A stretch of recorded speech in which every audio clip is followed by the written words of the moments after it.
Welcome to the weekend watch list on Intercut, the weekly show going through all the movies, TV, and entertainment that people just can't cut away from. As always, I'm your co-host Arturo Zurita, and joining me to present the iPhone killer, it's Zachary Shevich. People really like the feel of the keys. They like to feel the press of the buttons. I think that's what's important Yeah, in cell phones, and I'm going to stake my entire career on that. the one way to go about it, if you are a Blackberry aficionado, I didn't realize that they purpose rebought all of the Blackberries online for this movie that we're talking about. That is probably our 100% pick of the week. A movie that we caught Yeah, at I South mean, by that finally came out. Blackberry. it's a pretty dire week outside of that, so it's a good time to seek out a movie that we've been trying to hype up for the past like month and a half now. Yeah, I had the chance to catch it again in Chicago, where the Q&A was pretty much just a rant about Beau is Afraid. And I think more interesting than the movie has been Matt Johnson's entire press run. He was like saying stuff about how he switched the screening from Berlin, I think, when he was at South by. He had mentioned adding like extra, ironically, minutes to it. He said he changed it even again, that the runtime you see on IMDb is not that runtime. Um, Hmm. Zach, you got a shout out in his letterbox video. Did you see? I mean, it's a very brief one. He didn't even get to the second sentence of my review, but yeah, he did read some of my thoughts on BlackBerry, and I mean, I agree that there wasn't much pith. I think he was looking for some takedowns in the letterbox reviews that he wasn't really getting from my 4.5 stars. Yeah, he had mentioned also having one for Criterion, and Yeah. Criterion hasn't uploaded his, and I feel the reason they haven't uploaded it is because he trolled the Criterion closet by only getting like picks that they did not want him to pick. Even for the letterbox one, he's supposed to pick four, only picked three. The man is probably the most interesting director working out right now because he just does not care. In terms of the movie on the second watch, I didn't notice too many changes this time around, but I still think it's probably the best, probably release that we've had so far this spring in terms of independent movies. It is also very much a movie about him and filmmaking. He had discussed how it's really not based off the true story. It is based off of these three figures who are kind of like three aspects of him. So I would highly recommend it. I think it's worth going out to the theater. It's worth that combo price for me. If it's at home, it's worth buying in my opinion because I have not gone back to see all of his other stuff yet. The Dirties has been on my watch list for the longest time, and that's how I knew that when we went to the screening, it was just nothing but Nirvana fans, Nirvana the band, the show, and Yeah. Dirties fans. Blackberry, I think, may be the thing that's going to put him on the map for a lot of other people who don't wear like headbands to screenings. So a Yeah, big, I mean, big, big thumbs up for me. it's funny but not funny in that kind of niche, almost like Adult Swim style alternate comedy way that I think maybe rubs certain audiences the wrong way. I feel like this is a film that should have some broad appeal, and beyond just how funny it is, how funny he in particular is in it, I think it's just a really satisfying like corporate thriller. This to see the true rise and fall of this company and how much of it came down to like a shifting in corporate culture. I think it really does a good job of kind of laying out an environment and really giving you a feel for these characters and their moral compass and how compromising those morals ended up being their downfall. There's a lot of really interesting stuff there beyond like, oh yeah, I had the phone, like I think this is a really good movie. I think it's one of the best we've got so far this year. You got Jerry, you got Glenn. I think Glenn is like Titanic in this movie. It's the kind of movie that makes me think he should have been a bigger or should just be a movie star. There's like an alternate Juilliard. reality. There's an alternate Yeah. reality where he gets cast as Star Lord instead of Chris Pratt, and then we're not I like heard about that, yeah. upset about the future adventures of Star Lord. Yeah, but then he would have been stuck doing who knows what. I don't want to see him going down the prime pipeline, but yeah, no, he's a standout. Yeah. That Waterloo line with the The vampires, bro. vampires. But I gotta give Oh, it to my boy over here too, Jay. Jay also holds it. It's just a perfect dynamic between the two of them, and then obviously also Matt as supporting. So overall, big picks for the week. Zach, you and directors. I need you to sit down with this man and Bowser, and then just have a whole intercut just discussion with all of the Intercut directors. explains the role of the critics. Pretty much. It was funny because he even mentioned at the Chicago thing, he goes, critics are helpful because they let me know what I'm supposed to say in interviews once they break it down. So, hey, eventually it might come around. Bowser may be quoting you in the future with the. He actually did quote you Yeah, with the Nickelodeon line. So, hey, you never know. exactly. Next up is a movie that was a lot of years in the work and still has one of the people from Always Sunny. But it wasn't really sunny for the reviews on this movie. Many years in the making for Charlie Day, if I'm not mistaken, directorial debut, Yeah. Fool's Paradise. Look, I made it out to the theater to see this one because it's Charlie. It's fine. It's cute. He Yeah. plays an actor who's he's not even an actor. He's a guy who is found in a ward, and he just so happens to look a lot like this actor who doesn't want to do his roles anymore. So they bring him in, and while the other guy disappears, he's almost able to, what do they say, Avril Lavigne, and become this double for this person and live this life. Charlie Day's playing a version of Charlie Chaplin, Buster Keaton, Yeah. whatever you want to call it. Because Even he's Groot to a completely degree. mute for the film. Yeah, He's just responding and doing silent physical comedy, which, you know, and it's cute. uh, It's not bad, yeah, he's a but lot it's better not at doing worth. like a Chaplin-esque thing than I thought he would be, Yeah. at least. I think it's also a movie where when you have a cast that's this stacked, every single Mhm. like I could not catch up with them in the trailer when I saw it.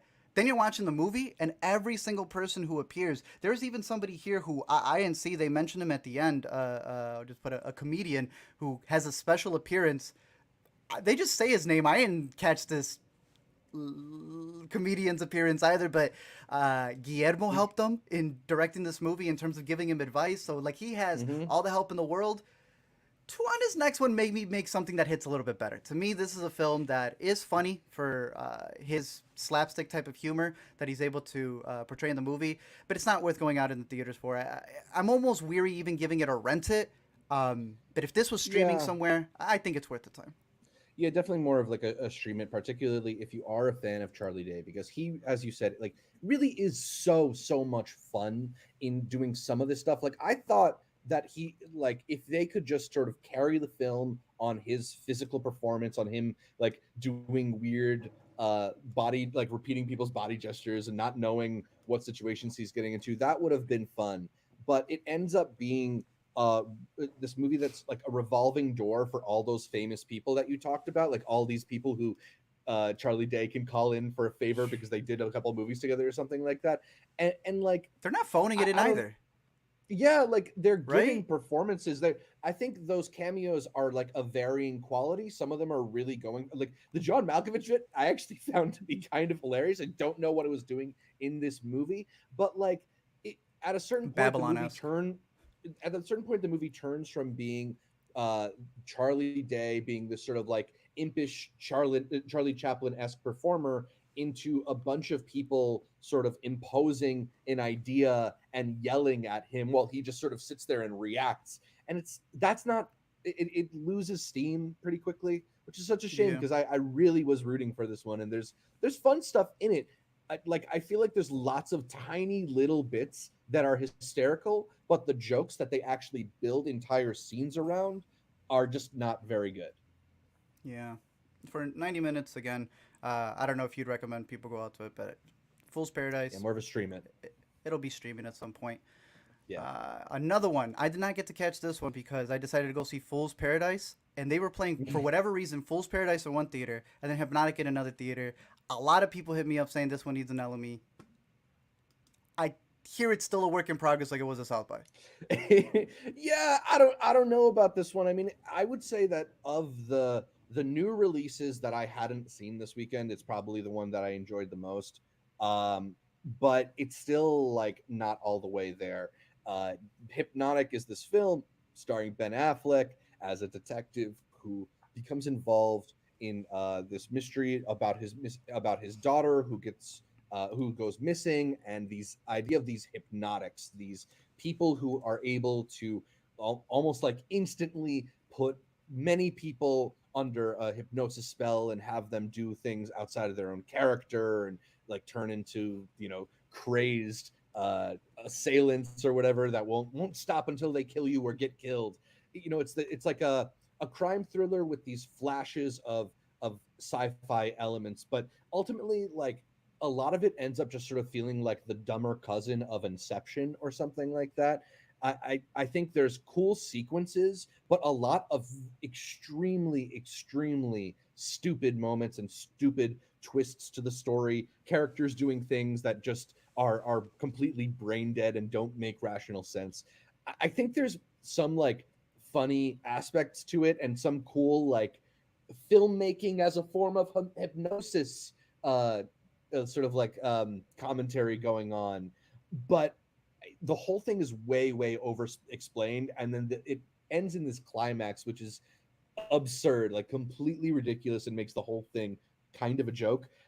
I enjoyed it. It's totally not boring. I just don't think it works very well. Oh, well, I heard a lot of people they want me to make an LME on it, so I'm gonna have to make it out there because his wife I had do one. think, yeah. I mean, I was gonna say, I do think this is like a good LME because I feel like your videos tend to hit when there are these like kind of ambitious failures, when there's like interesting stuff in there, but the movie Good doesn't quite try. work. Yeah. I like when you do an LME on movies like that. So this is totally in that bag. But And these we aren't the did get good a guys. This is Robert. It's yeah. I Ben. mean, What are they doing? I know, and we got a live stream comment from Josh asking if Ben was actually good or did it seem like he phoned it in. I thought he was good. Like, it's giving kind of like a hard-boiled detective voice. He adds a little gravel and gruff to his delivery. I think it Okay, because I thought he feels was sort of terrible in the trailer. I mean, I like Ben Affleck as a performer, and I think what he's doing is kind of Just an like Ben. homage to it's kind of like a Clint Eastwood type of figure, but I don't know. It's not. Oh, I don't know I about think that. I think it would work better in a better movie. Okay. All right. Yeah, So yeah. then it's Robert to blame. Robert, go make the Alita 2 sequel because as of now, you did not hypnotize people with this one. He That's said he really it wrote for. the script in like 2002, and in a lot of Oh, ways, they it were saying feels like it. they were saying 2 minutes. In 2002 minutes. Uh, well, Hypnotic Fool's Paradise out in theaters, but a recommendation definitely still has to go to Blackberry if you need to leave the house. If not, For we had covered sure. it in our Guardians wrap up or our Marvel MCU breakdown bracket, and I still think Guardians is worth going to go catch in theaters while it's still in its last week of IMAX. I don't know if you ended up preferring the Dolby or the IMAX, but I thought the IMAX was pretty cool. I liked that the whole thing's in Yeah, 1.9, so that you still got that to go watch before Fast X comes in and takes it. Do you have your screening for Fast X this week? I got it tonight, man. I gotta go after this. I got mine tonight as well, and they're Yeah. not even putting us in the Dolby. Oh. This Ugh. is the 10th Fast and Furious, and you can't find time for the Dolby. Our Little Mermaid one's going to be in the Dolby. The Little Mermaid one, I don't know if your invite said it. They said bring everybody. They said bring all your sea friends, anyone that you want, +3 for that one. Here, we had to I've apply never heard of a individually. +3. Insane, right? Like, I Yeah. have a lot of cousins, but like, not that many. Uh, they seem to have no faith for Fast X, and we're not going to spoil it here. We will have more Fast X thoughts later, but a movie's in trouble when they're dropping that many spoilers and Yikes. and plans for what the finale on finale is going to be. But moving on to the Yeah, streaming side of things, you got the another rap thought on that? Because sucks. I know. Just that. Like, why to tweet? Why to tweet? I I don't get it. It's to just keep it brief here for those who know without like fully spoiling it. I think it's Yeah, a part of it. It has to be like they're in. You and I know this. They work with the studios, these big outlets. I think it's yeah, a part of the release. We see these trailers. If you think of other DC trailers, they do tell you a lot of these spoilers ahead of time to get you into yeah. seats. So I think it's there on purpose. And I saw you double tweet from a last one. I feel bad for him. I feel really Yeah, bad for him. We'll leave it there. but am I wrong? Dude, poor guy. It feels bad. I would have never thought that. All right, It's streaming. down We actually bad. have a really great pick over here. Something a little bit more hopeful in the craziest way Yeah. possible. But at South by, we were able to actually see the man in person, Michael J. Fox. He had a movie called Still, a Michael J. Fox movie, which we both thought had some of the best editing of a movie period this year, Hmm. much less a documentary. I think you had said it, Yeah. like it's just so pieced together perfectly. It's like he time traveled back. He went back to the future to make sure that these things work together. It's on It Apple. really Big thumbs. is pretty remarkable. Yeah, I mean, we talk about this a lot, particularly when we go to film festivals where there are like lots of documentaries there, right? But we tend to try to avoid the documentaries that are like a profile of a person because they're often very repetitive. They're not very introspective, and the filmmaking is not very Puff piece exciting. sometimes. Yeah. This movie is none of those bad qualities. It is the best version of all those things. It is a very like personal, intimate portrayal of what Michael J. Fox's life was like and is like now. It's also a very uh, smartly put together film because, as you mentioned, it's using clips from his career to put into context the way he was feeling in different points of time. And like just Crazy. the ability to pull lines from different sitcoms, different movies, different talk show appearances, and then like put like interpolate them as like a diary of Michael J. Fox. Incredible stuff. Like this is just a this went so far and beyond what my expectations were. It's the Yeah. movie that I kind of hoped we would get about Michael J. Fox, a person who I have a lot of fondness for, and like I don't know. It turned. I felt very emotional watching it. It was weird to be in the lines in Sundance, watching it on my phone, and like getting a little bit teary eyed. But like it's Yeah. effective, and it's a. I think it's one of the best documentaries I've seen this year too.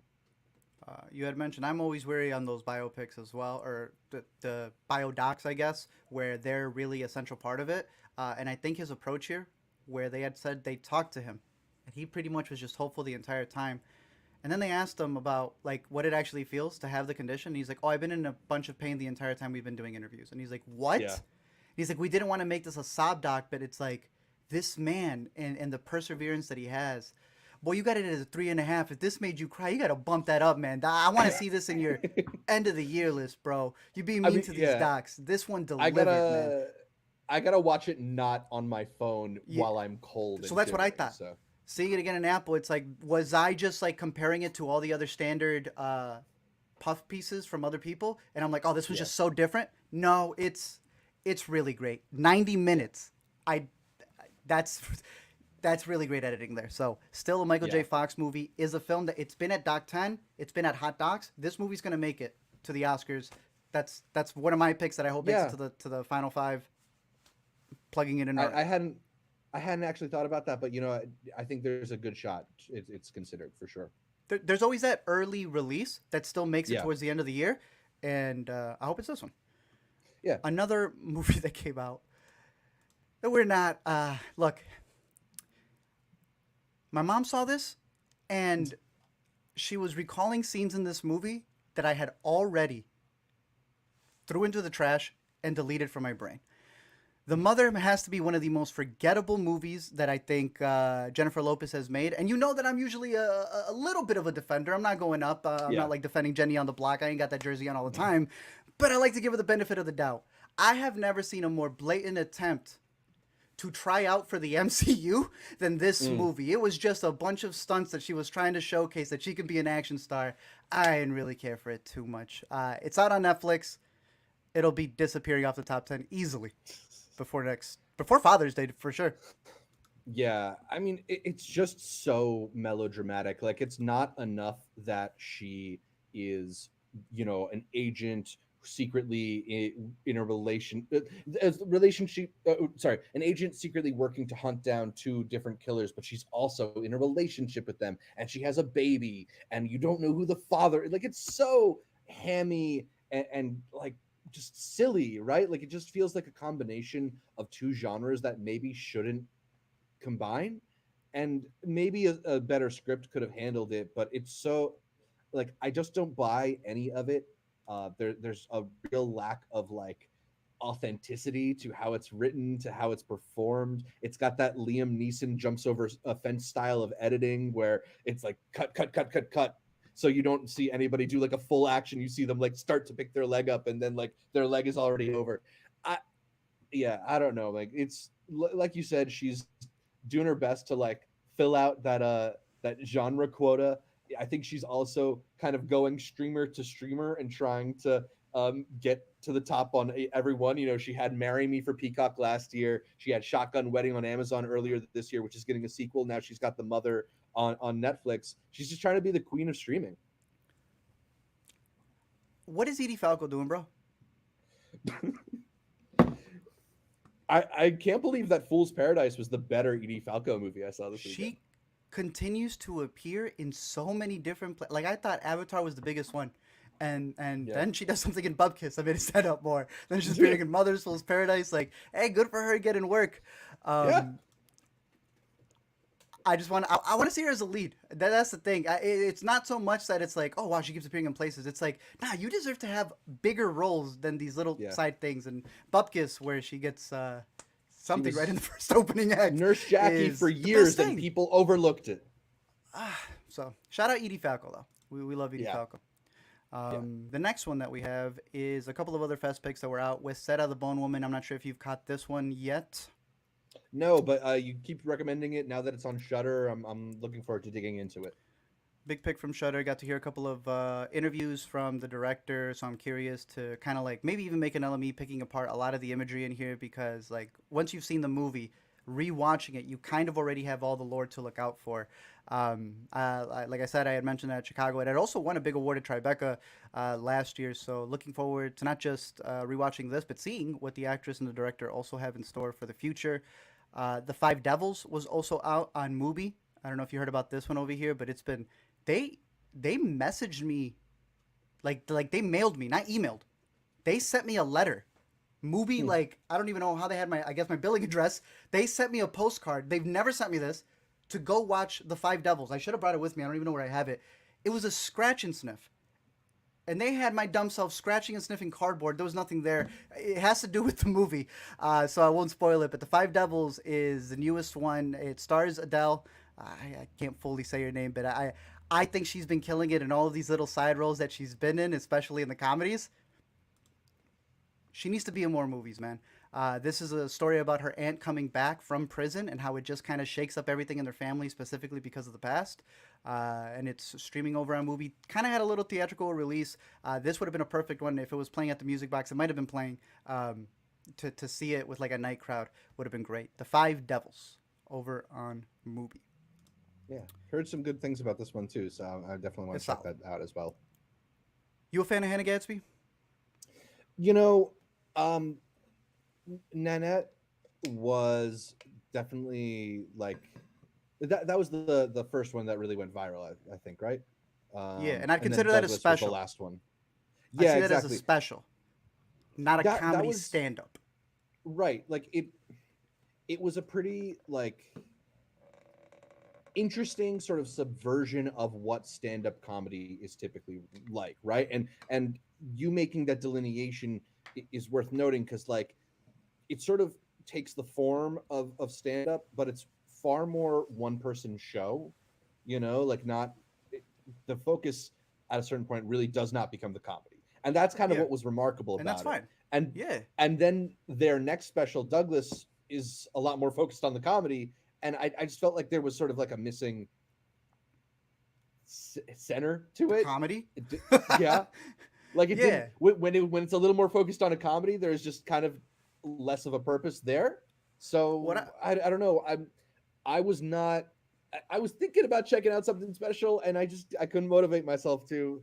Curious what you think now that with our third Hannah Gadsby Netflix special. I think they're a really good storyteller, and that's why I think Yeah. Nanette stood out. But it's crazy to think that what Nanette and who that reached out to, all those people have turned their back on, on Hannah, and at this Mhm. point don't even like Nanette. And I think that's like a very indicative thing for a stand-up artist to know that whoever you're gonna gear your stand-up or story or special to, there is no loyalty in the game. They will flip on you in a dime. People who thought the Mhm. previous one was great all of a sudden don't think it is because of the new one. The new one is not that good in my opinion. There are Mhm. points when a comedian pitches something and they don't get a laugh and they're like, "Oh, it's still a work in progress." This ain't live. Cut that. Right. Try it Yeah. again in another place. Do it on the second show and see if that one comes in. Insert it. Wear the same thing. Yeah. When it comes to stand up, I'm very particular in a person with a mic, and that's it. Right. I love Bo Burnham. I love what's the one with three mics from the dude for Dave Neil Chappelle. Brennan. I'm cool with all those things. I'm not a purist in that sense. But I do think there is a difference between the two. And when you go back to, I'm not calling it a gimmick, but when you take away from the storytelling and having that depth where it's more of an emotional talk, and you go back to the stand up, you realize that a lot of the things you said in that emotional talk and stereotypes and standards, when you come back and then start making those the punchlines for your jokes, people are going to turn on you. So that was a little upsetting to see, but hey, sometimes it takes one of these to bounce back and maybe have a better special in the future. When you got a good deal with Netflix, think you're pretty comfy anyway. But Hannah Gadsby, something special. Isn't that special? But I still think the net is worth checking out for what it was in the special place. But I do agree with you. It's more of a, would you call it a one person show? Yeah, one It's easily person more show. than that. Moving on to television, we hyped it up, and it is the best thing out on television right now. That is a comedy on Peacock.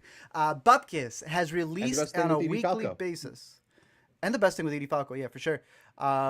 It is Pete Davidson playing Pete Davidson. Simply Yeah, put, I have loved the they're cameos that people have been sharing. mhm. I don't think it's appropriate to share a lot of the other jokes that they have in there. But dude, freaking Joe Pesci is back. When he came back for The Mhm. Irishman, that was one thing. But he was playing a subdued dude in The Irishman. To come back here and be that Joe Pesci who can just stare at you, and if you do something wrong, you know he's gonna wring your neck like Homer Simpson. That is the Joe Pesci I've been missing. Ah, Mhm. and who would have thought that it would have been this guy to bring him back? I mean, it's also like the right sort of balance because since he's playing Pete's grandfather here, there is that like tough ass edge that Joe Pesci always carries, but there's that love too, that familial love that you're able to see, and that's I think gets at the heart of what makes Pesci special is that he can tell you off and make you feel terrible, but also when he does show you warmth, you feel like nobody sees you more clearly than Joe Pesci. So he's excellent in it. I was also really glad to see Brad Garrett get a lot of run as like an uncle on the Mm-hmm. show. I've always thought Brad Garrett's pretty hilarious. He's hilarious here. Just the all the famous faces that show up are really well deployed. I feel like Yeah, beyond just like the various cameos that I don't think we want to spoil, but also Pete playing Pete, not playing like a guy who's named something, but we all know it's Pete. He's literally named Pete Davidson. He's literally the celebrity. His mom says, "I'm the Queen of Staten Island." Island. That was It's raw. that was kind of raw. and I think it's kind of interesting to see him drop the pretense and just sort of be natural because even on SNL, that would always be like the place where he was funniest is when he wasn't doing a character, when he was kind of just doing Pete Davidson. He's got a charming persona and like an interesting perspective. I think it's interesting that there is sort of like a bit of a dramatic undertone to some of the show. I think I like it most when it does when it stays kind of silly. Although like the sweetness is nice, like it feels appropriate, but it's the silliness that really makes the show work best for me. I agree, but I like that he's almost venting, especially when he's got certain people he comes in and they're reenacting a talk that they had. I Yeah, like seeing that Mulaney almost in like, particular. yeah, it's fantastic. So I would highly recommend this one. I think it's hilarious. Went through the whole season, and I hope they do a season two. Moving on to this next one. Look, what happened? What happened?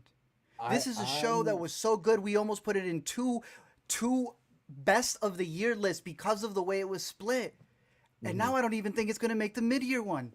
Yellowjackets season 2 has been the biggest plummet since that plane fell in season 1, man. You saw the new episode. I've been hearing some things about it cuz I don't know why, but that's where people have finally come out and said, "What has happened to Yellowjackets?" Yeah, I mean, I think it's been a couple episodes now where it's Agreed. really felt like they've lost the plot a bit. Um, it's doing the sort of spinning their plates thing worse than Lost ever did, which is weird because Lost, is filling It's 22 episode seasons out and did that through a writer's strike. Like I joked on Twitter that it feels like the Yellow Jackets writers went on strike early for because sure. it does feel like that second season of Heroes, second season of Lost vibes when people Is it a were syndrome? Is that just it? Growing pains? maybe they like are they didn't realize what the end game is and are figuring it out and readjusting because like now Oh, they're sort of expanding in weird ways and I don't know. I just think that the show has sort of lost what was interesting about its first season, and devolved into like weird tangents and like a cat and mouse with the police almost. Like I don't know. I Elijah Wood has been I wa pointless. I don't get it. I yeah, I don't get the Elijah Wood I was thing, so excited for it too. and particularly like I actually think it on the most recent episode there's a whole other Elijah Wood thing that I don't even want to spoil, but No. it, I think they just sort of they're taking big swings and those swings are big misses. I don't know, man. I'm not sure I've given up on the show yet, but it's certainly not one that I'm like waiting for Friday to drop so I can get the new one.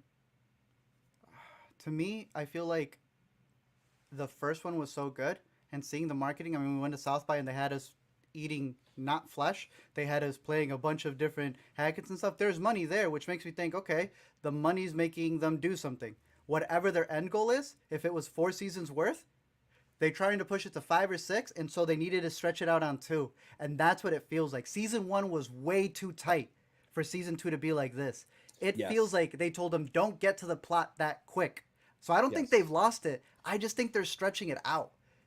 And I Yeah. hate that. Well, it's take seven on the seventh episode. A lot of the main cast has sort of converged in one place, and it kind of feels like the entire season up to that point has been figuring out how to get them all in one place together. And it's when you do that, when you spend so much time just waiting to get to the thing that viewers actually want to see, like what's the point of watching? Like that's I think our best show, our favorite show, are shows that will just rip off that band-aid. They'll just like go to the next plot line, and Yellow Jackets is the opposite of that. It is really taking its time. Yeah. Well, hopefully they're able to bounce back. Maybe it's just a season 2 thing and season 3 will be better. Maybe. But by the time they get to season 3, Paramount may not even be around because they are Yeah. struggling. And so is Ted. I had said Yeah. once that Jason Sudeikis has never played a nice guy. That him overly playing a nice guy here, I thought was a little fishy. All behind the scenes drama with his personal life to the side. He comes out this past week going, yeah, it's been a little weird because he was never supposed to be that nice until the president won. And then we completely shifted gears with what the character was. So, be boy, did that answer a lot for why people are now tired with season 3. I think if you made a series where the first 2 seasons were geared towards being a response to a period in time, that period in time is over. What Hmm. happened? I know this is just like the what happened to TV Yeah. episode. Well, they, in the first season, it was sort of Ted Lasso being this warm center of a cynical world, and he like you watch the beginning of that show, and it's representative of what the show's supposed to be about, right? Like Ted Lasso sits in this seat in a stadium full of like graffiti and worn down chairs, and suddenly his goodness spreads and things get repaired. And in the first season, that kind of works because he's coming into a team that is down on its luck with a lot of things that aren't going well, and he's kind of repairing it. But the second season had some bumps in the road. It tried to sort of explore the limits of that kind of attitude, and sort of like some anger a little bit more. But now in its third season, it's just softened its edges so much that every character on the show is this saccharine, cute little like stereotype of niceness, that there's just no conflict and no tension there. Like every single conflict is resolved by somebody being nice to somebody who's mean, and then that mean person being like, well, you see, it's all about my central trauma, thank you for helping me through that. It's just like not a formula that bears repeating. One of the more recent episodes featured a storyline about Juno Temple's character Keely, where some nude video she had taken leaked. It like a comment on the fappening, which happened a decade ago already. And it occurred to me that like a better comedy show would try to subvert what happened in reality, and like maybe the Richmond teams players nudes leak or something like that. But instead, like it's her nudes getting leaked. She sits down with Rebecca to have a conversation about how it's all okay, and then there's a conversation in the locker room where the team shares like, oh, it's not cool to share something. It's all teaching moralistic lessons. It's not even about jokes anymore. And worse off than all of that, it's now an hour long instead of half an hour long.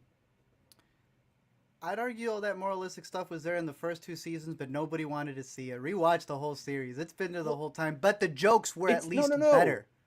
That's what I'm saying. It's been there the whole time, but it's all that's there Now in it's just an season after school 3. special brought to you It's by Apple. just an after school special with no good jokes. We need more, as it says right there, banter. Yeah. Moving on. I did not get to see this next one, but I'm still reeling from the last one. Barry episode 6, I heard, should not have been seen after Succession episode 8, because Succession episode 8, which we will talk about after this, reeled it up. How was Barry? Yeah. Because you're what? Are they completing 10 or are they going to cut him off at 8? They're cutting him off at 8. They're only doing 8, so we got 2 more after this week's episode, where some Because the things are writer's coming strike to a head. did it right when all the finales to all the best shows are coming out. How is it? I know. Because the decision they made with episode 5 stunned me, Mhm. and I throughout the entire week I was like, that's so ballsy. And I wish people did it a little earlier. I guess Dragons did it the earliest, right? Right. But I thought it was I liked it a lot. So Yeah, I think Barry risks being too much about repeating the same things in this season, right? Because it's really devolved into just kind of like a bit of cat and mouse and a bit of like, well, who's going to get to the other person first? And you need kind of strong dramatic choices like that to revitalize the show and make it feel a little bit different, make it about something different. So episode 5 in particular, I thought was really brilliant change of pace. Sally's whole journey in that episode, so tragic, like just she's in a been the show best. full of sad things, one of the saddest things to see is her like still continuing acting even in those like non-acting scenarios, if that makes any sense. That shot where she takes a swig of vodka. Do you know what I'm talking about? Yes. Yeah. Yeah. Yeah, she's in a pocket with that one. I think it's episode 6 brings things together in a way that I was not expecting, and it leaves things off like in a really dramatic spot. And I'm just like tense. Like I think season 3's finale was the most tense I've been for an episode of TV, and I don't know how long, but what's coming next might rival that. I'm very excited to see it. It's cool to see how just excellent of a director Bill Hader is. I feel like the tone in Barry is so masterful, the way that it's able to be dark and be unsettling and then just, hit you with this bit of absurdist humor that you weren't expecting. I'm just really enjoying it. I can't wait to see what happens next. Did they send you all 8? Send us 7. So I know what happens next week, but I don't know what happens after. How it all wraps. All right. Yeah. Would you say 7's been the best so far for what it leads to? I mean, 7's really, really good. All I'll say is that like it sets up things for an extremely interesting finale. And I just have faith in them at this point because I didn't know how they would continue past season 3. It felt like that had to be a conclusion, but he's found new depths to it, new ways to explore what happens to these narcissistic people when they actually are able to get the things that they want and still aren't content. Yeah. Decent. All right. We'll Wrapping up with keep watching it. Let's talk about it before it wraps up. Wrapping up with 2 other episodes and some movies that are also out this week. Apple TV Plus started premiering City on Fire. Takes place in early 2000s, if I'm not mistaken. Could be confusing it with all these things that I happen think in it's New York. 2003 because it's shortly after Yeah. 9/11. And you have a college girl who has an incident in Central Park, and then it's everything that kind of revolves from there. You kind of have some Succession stuff going on where there's a girl who's about to or a woman who's about to take over a company she didn't know about, and all these interweaving things. I thought the first episode was pretty interesting. We're going to be tuning in for a lot more of it. If you needed kind of a tone for it, the way they're really pushing it is that it comes from the producers of Gossip Girl and The OC. Yeah. And I think it comes off a little bit more serious than that, but it's definitely in that tone, in that realm. And so far, I'm going to continue watching it, seeing how it wraps up. But it's pretty decent over on Apple TV Plus. Another one that I'm curious to begin. I haven't started this one yet, but they were really pushing it during the playoffs. FX's Yeah. Class of '09 with a cast like that. Yeah, I'm ready to get into it. I think they Hmm. may have sent all the screeners already, so we could definitely catch up on those. Ooh. But it looks like it's going to be a very interesting story that's told within different timelines of these people who joined the FBI. Um, it looks pretty solid. I've been waiting for another really good, decent show from FX because a lot of the stuff we've been getting that's on Hulu, we've been saying feels like freeform. It feels like the old the Disney family stuff. So Class of '09 looks pretty decent. I don't know if you've Yeah. caught any of this to speak on, but I I'm haven't excited. yet. I'm intrigued like you because of Brian Tyree Henry and Kate Mara. Um, but just speaking on FX, hey, they dropped that trailer for the Bear season 2, so some They good did this stuff one. I haven't even seen right it yet. around the Yeah, corner. I'm excited. Yeah, Yeah, when they got one that hits, they get one that hits. So I'm hoping that they just yeah, can collect a couple more. Also in theaters, La Inmensita. I want to say is how you say it. Alina was able to catch this one over at Sundance. It stars Penelope Cruz. Had a little bit of a festival run. It is now out in select theaters. Monica was one that we had mentioned from Chicago. It is now out on, I want to say limited, if not about to be on VOD. About a woman who has to reconnect with her family uh, after being completely different from her childhood and kind of being estranged from her mother, and it's her mother who she's visiting because she's about to pass. At Sundance, we also got the Starling Girl, a movie that is yeah. now getting its theatrical release. That I thought was pretty good, and I'm looking forward to revisiting it because it was very much a patient movie about a girl who gets enamored by a youth pastor, and because of that, kind of finds her faith in something other than God. And we've seen several of those movies, Power Lines, Power Trees. I'm blanking on that name. I don't know if you remember it. Palm trees and power lines. Thank you. That I think is like the epitome of just getting into that awkwardness, uncomfortable Yeah, watch of the reality of how things are. This one did kind of feel, and as I learned more about it, yeah, a woman who didn't really know the church, kind of understanding the church, but because of that, you get really close, and I commend her for that. But there are just little things because I know these people, and there's just little things where you're still kind of cosplaying it as much as however she went through it, like it wasn't in a church setting what the director went through. So putting it in a church setting is almost addressing that I think is bringing a lot of people in. Um, but you can tell it's a movie where a woman who's learned 10 years of things has been condensed into what is a 2 hour movie. Uh, but I still think it's pretty good, mainly because of the performance from Eliza Scanlon. If you have not seen her in Baby Teeth, definitely check her out in Baby Teeth. Those emotions that they try to grab in this movie, this one has it completely. So this one's also out in limited if you're curious to catch that. But other than that, Zach, what are your top five?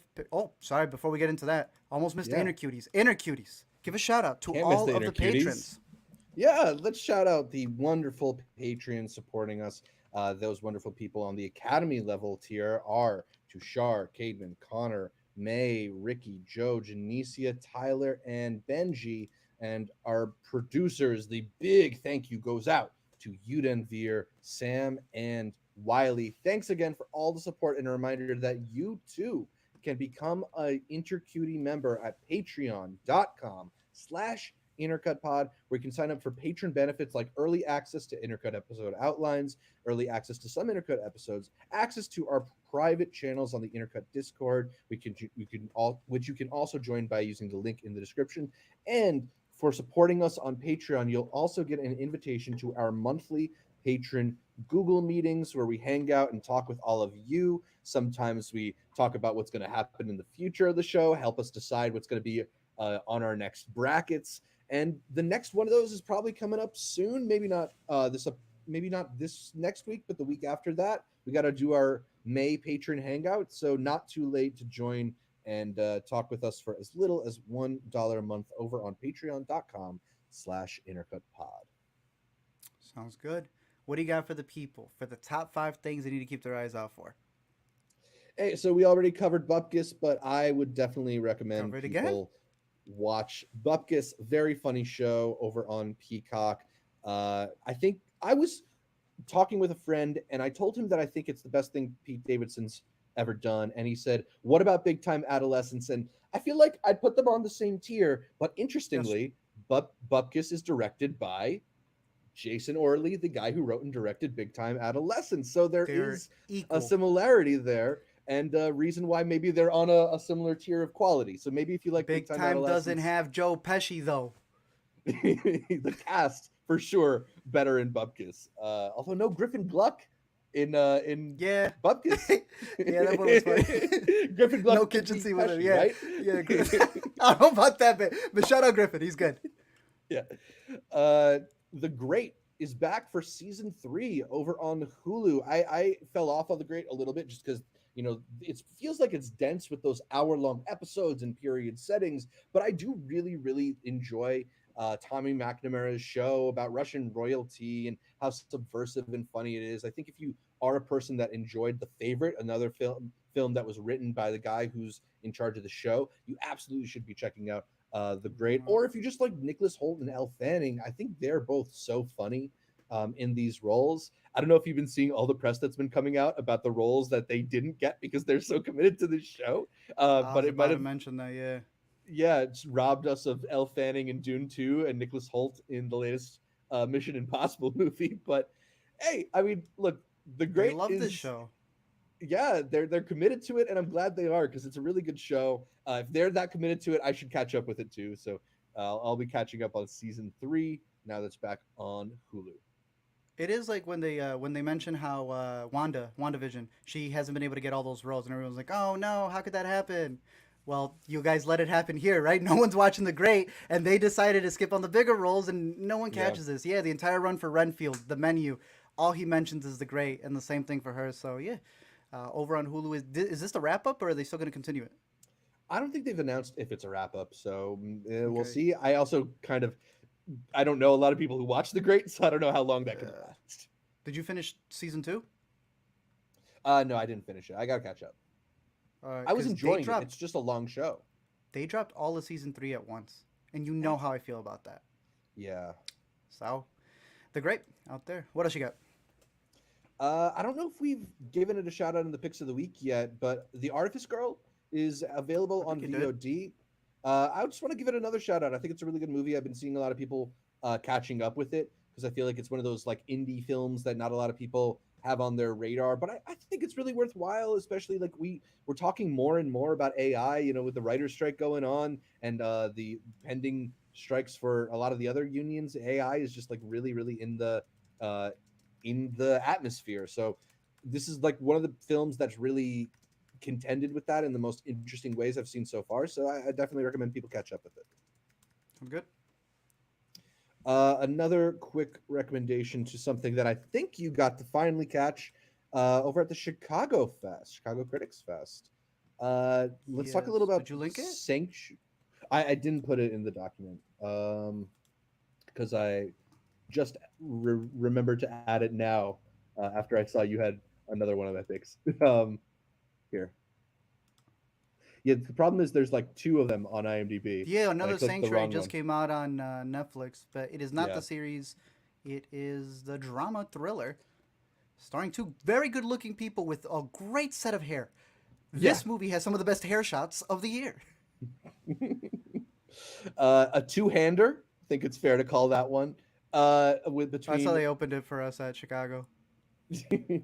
Margot Qualley and Christopher Abbott, in which it's just kind of like a really interesting kind of erotic thriller, romantic comedy of sorts about uh, a wealthy client and a dominatrix who go back and forth over like the future of their relationship, considering his recent promotion. I don't know. I just think the it's a really great sort of debate film in which these two argue positions of power back and forward with this undercurrent of like sexual tension and domination. It's a sexy movie. It's a funny movie. It's unexpected, and it's pretty brief too. On an hour 36 minutes, I felt like it was ending just as I was like really getting started with it. But yeah, I think it's a Which really could be a fun time. I critique. think it's yeah.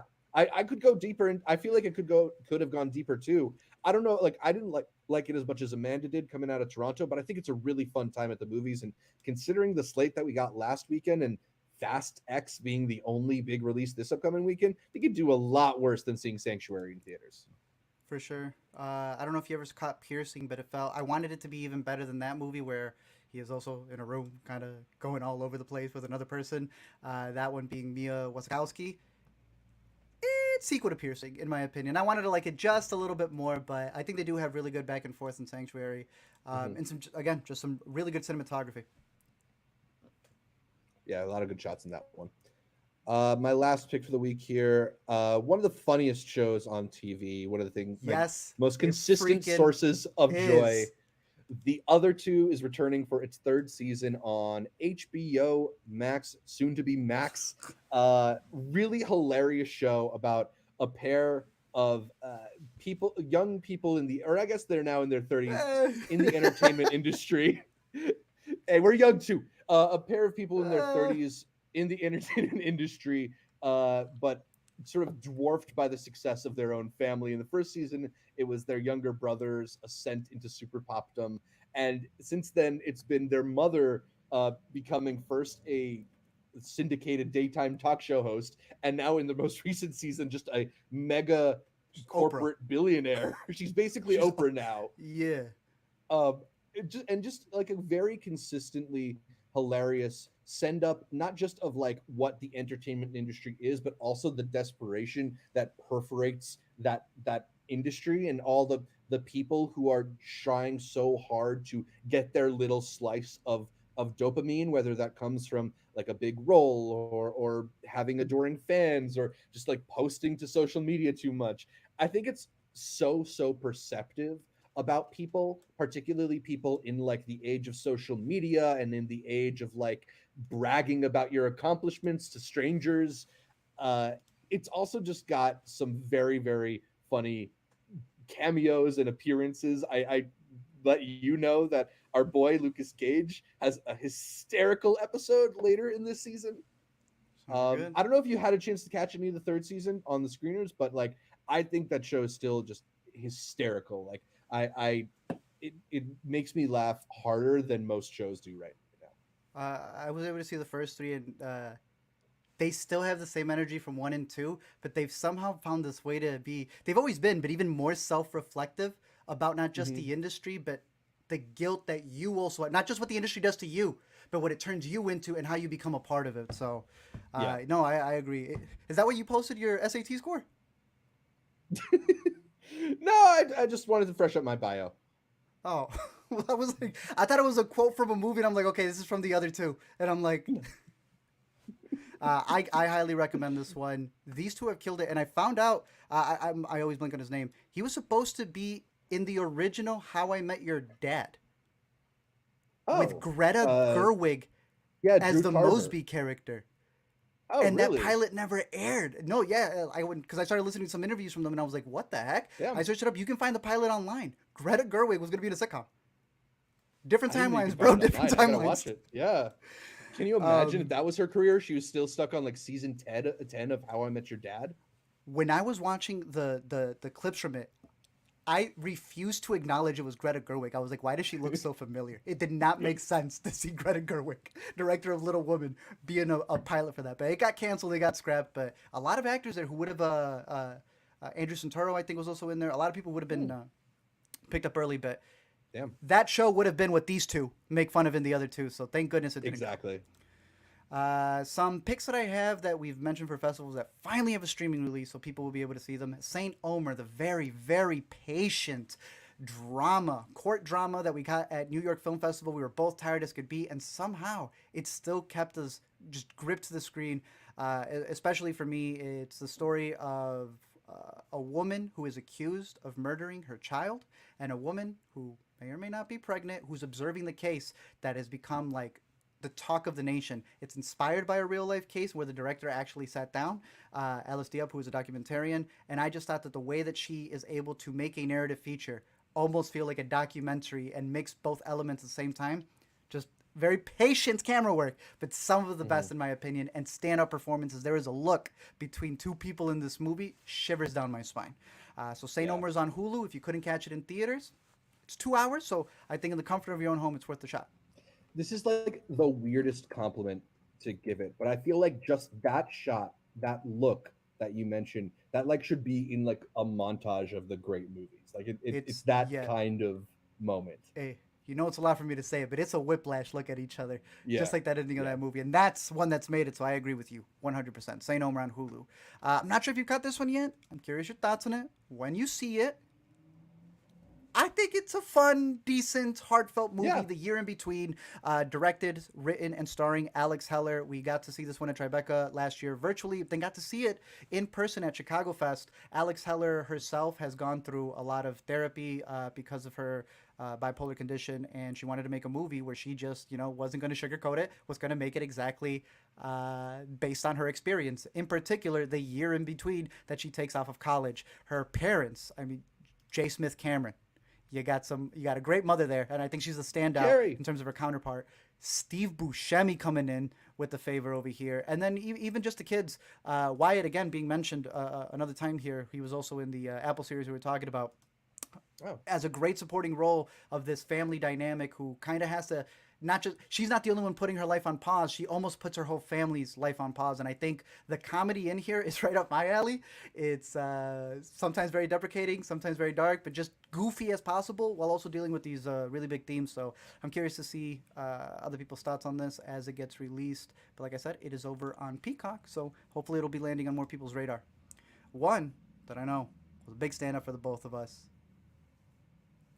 and we were waiting for it to be on streaming, and it's on AMC Plus, the worst streaming service that no one has, is Bad Yeah. Axe. But hey, they picked it up. It is an original for them, and it is one of the best movies that we saw out of South by that year.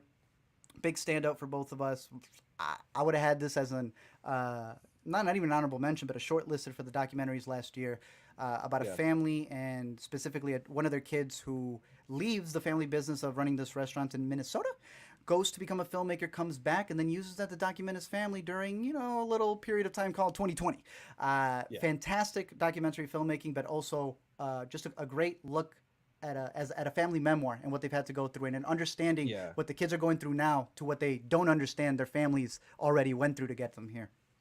There's Shout been a out this lot doctor. of there's been a lot of films that have tried to sort of like do some kind of post-COVID commentary or try to depict what life was like in 2020 after COVID broke out. And this is the one to me that I feel like excels the most at just feeling like a time capsule of that entire year, of all the ups and downs and various things that American society had to go through in particular in 2020.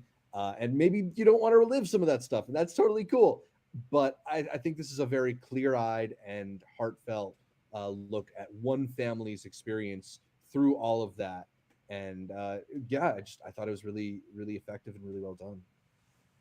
Big stand out there. And then the ones that we mentioned earlier. Got to wrap it up with a recommendation for Blackberry that's out in theaters, and a movie that's as good in my opinion. The documentary still a Michael J. Fox movie out on Apple TV Plus.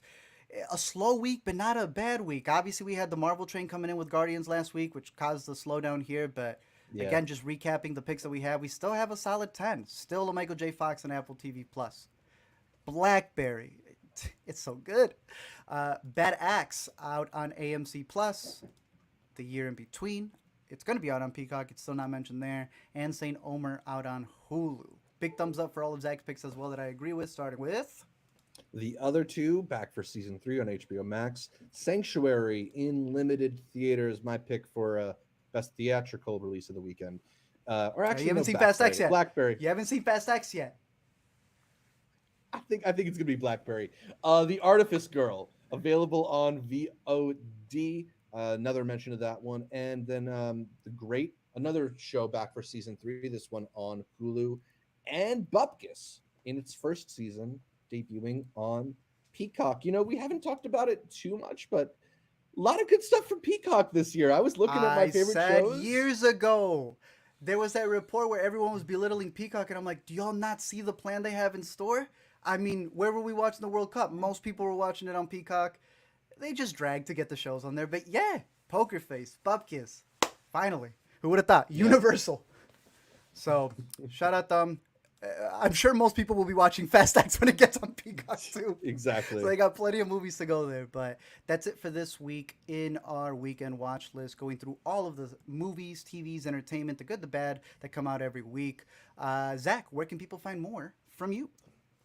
Check out more from me on Twitter, Letterboxd, wherever at Zshevich, Zshevich, and check out my YouTube or TikTok channels at Multiplex Show. A reminder that you can listen to every episode of the Intercut podcast here on iTunes, Anchor, everywhere you need. We are going to be covering spoilers for what was considered the most tense episode by the filmmakers or showrunners of Succession right up next. And let me tell you, yeah, it was definitely up there with that. You can catch every live video that we have here. Shout out to all of the inner cuties on the live chat. I wish I could post them all up on there, but shout out LaShawn, who was talking about blind spotting. Haven't seen that one yet, but definitely want to get onto that. The rumors. Shout out Bruce Wayne talking about, of course, some DC news. I would love Nick Holt to be Lex Luthor. That would be a very interesting route to go. The casting news for the James Gunn stuff is sounding too good to be true. I'm going back to my 15-year-old self, going to the comic book shop, and I'm like, dude, he's making me feel like a kid again. It's a lot better than I was expecting it to be. But again, big shout out to all the Intercuties who listen live. Big shout out to all of the patrons. Thank you for supporting us, allowing us to be able to get a lot of these screeners and just the ability to go to the movies to get you on a weekly basis all of our recommendations. To all the iTunes listeners who leave us that five-star review, we really appreciate it. Don't forget to leave us a comment, drop a like, follow the socials over at Intercut Pod. And until next time, don't forget to leave us a comment and keep watching movies.